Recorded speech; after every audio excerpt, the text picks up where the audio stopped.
By Dr. Raymond Taylor, among the most quoted verses in the Christian canon, John 3:16 stands like a monument to orthodoxy. For God so loved the world that he gave his only begotten Son. It is repeated from pulpits, printed on banners in stadiums, and engraved into the collective mind of Western faith. Yet the line itself is almost certainly an addition. It reflects the polished theology of Greek editors rather than the raw Aramaic material beneath. Its rhythm, its symmetry, and its philosophical perfection belong to the world of Hellenistic redactors. What lies underneath is a very different voice, one that speaks the language of water, wind, and living rivers. The authentic layer of John's Gospel belongs to a baptismal world, not a crucifixional one. Its language of being born again of water and Spirit mirrors Mandaean teaching rather than Jewish or Greek speculation. When Jesus tells Nicodemus that he must be born from above, he is not describing symbolic conversion, but the central Mandaean ritual of rebirth through immersion in tsu, flowing water. Nicodemus, confused, asks how a grown man can re-enter his mother's womb. The exchange mirrors the imagery of the hymn of the pearl, where the wandering prince forgets his divine origin and must remember the luminous palace of light. The womb in both contexts is not biological, but cosmic. It is the element of light and water that gives birth to the soul. To the Mandaeans, water is not a metaphor. It is the medium through which the soul reconnects with the world of light. Their scriptures, written in Aramaic, call it living water, a force that breathes, speaks, and heals. In the Ginza Rabbah, it is said that the water knows the names of those who enter it and bears witness to their awakening. Salvation in this tradition is not the result of belief in a sacrifice, but of immersion in the current that flows from the divine realm into creation. Water is intelligence in motion, the very mind of light itself. When Jesus later meets the Samaritan woman at the well, the same theme continues. He speaks of a spring welling up to eternal life. The average Christian reader assumes metaphor. But within the Mandaean framework, this is no figure of speech. It is the living river itself, the eternal yardna, that cleanses and restores. The woman at the well is not being invited to adopt a creed, but to participate in that current. The language of living water was part of the shared vocabulary of Aramaic baptismal sects that predated Christianity. To interpret it as mere metaphor is to miss the cosmological depth of the phrase. Even the miracle at Cana reveals the same structure once the later inversion is recognized. 6 stone jars stand ready for Jewish purification rites. The Gospel says Jesus turned water into wine, but this reversal betrays the underlying Mandaean practice. In the authentic river rite, wine already completes the immersion. It is the seal of the rite, the pouring out that marks the soul's passage from impurity to illumination. What the Gospel writer did was to flip the sequence for dramatic effect.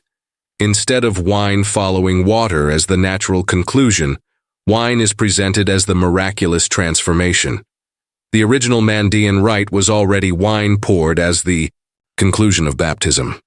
The story in John distorts the order to make the act appear as a divine sign, rather than a description of ritual. This inversion serves a theological purpose. The editors of John sought to elevate a local baptismal mystery into a universal theology. By layering Greek philosophical language upon the river myth, they created the illusion of a cosmic logos, who descends into flesh rather than the older image of a light being who enters the waters to awaken souls.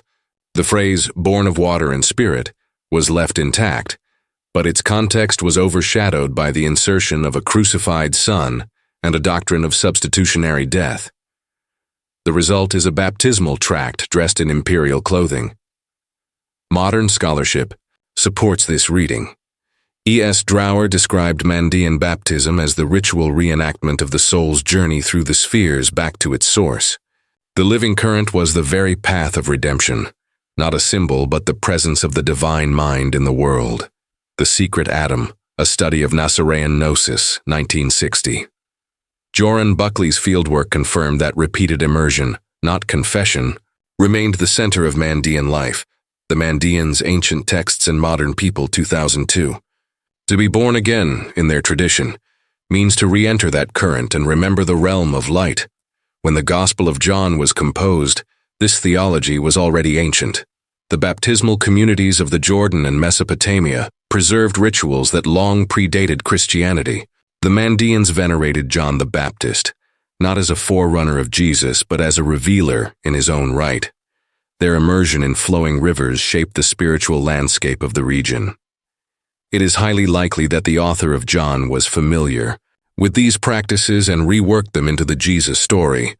The transformation was literary, not historical. The underlying river remained the same. The linguistic evidence points in the same direction.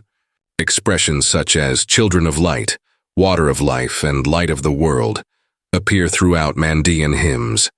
The Aramaic substratum of John carries the same idioms. The difference lies in application. The Mandaeans understood these phrases as ritual realities. The Johannine redactor presented them as confessions of belief. The current became creed, and immersion became metaphor. The implications are enormous. If John 3:16 is a later interpolation, then the original shape of the gospel contained no theology of substitutionary sacrifice. Its message was that salvation comes through water, memory, and return. The descent of the word was originally the descent of the river. Redemption was awakening, not transaction. The river that flows from the pierced side at the end of the gospel is not a random image.